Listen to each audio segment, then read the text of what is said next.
So now we're going to release the back extensors, which are a really big cause of a lot of low back and cervical spine or neck pain, or can be a big cause or contributor. So the way that you're going to find, first of all, you need 2 lacrosse balls, and you can put them in a sock. I have these handy little bags that we use, but a sock will do with a rubber band. And then you also need a yoga block.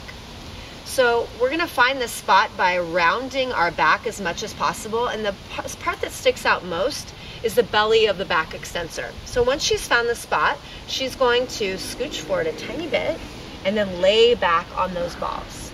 Yeah, I'll keep them there for you. So you want them on either side of the spinal column, and then she's going to put her head on the block. Right away, they're going to notice that this is not comfortable. So I'm going to have them pull their heels in so that they line up underneath their knees.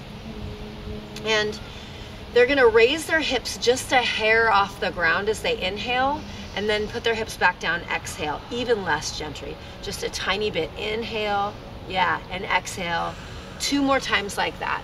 It's really important to maintain breathing so that their bodies don't respond by tensing up. We want the body to relax, and the breath is a really good signal to relax. Now, provided that this isn't excruciating for them to lift their hips, they can do this whole process with their hips lifted, which creates a little more pressure as long as the hip lift isn't too high. So it's just like a ½ inch off the ground if you're choosing to do it that way. So you guys, why don't you do it with your hips down? Gentry and Joelle, do you want to do it with your hips up? Okay, so we're going to go ahead and lift the hips up and then place the arms out into a T shape. Good. So we're showing a little bit lighter of a variation for Gentry. Joelle's showing it with the hips up. Now they're going to inhale and take their arms straight up to the sky. They're going to exhale, take their arms back out into a T shape. Inhale, they're going to give themselves a big wrapping hug all the way to the shoulder blade. And then as they exhale, they're going to rock their torso right and left and right and left. And that's 1 round. We're going to do 4. Inhale, arms up to the sky. Exhale, arms out to the sides. Inhale, big wrapping hug, and exhale, rock the torso right and left and right and left. We're going to do 2 more. You guys are halfway. Inhale, arms up. Exhale, arms out. Inhale, big wrapping hug.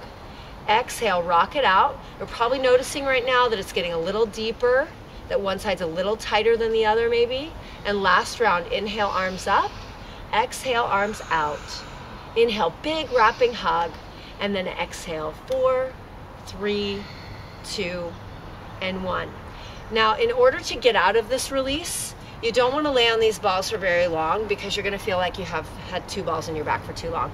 So you're going to press your hips up and just remove those balls. If somebody's there with you, they can do that for you.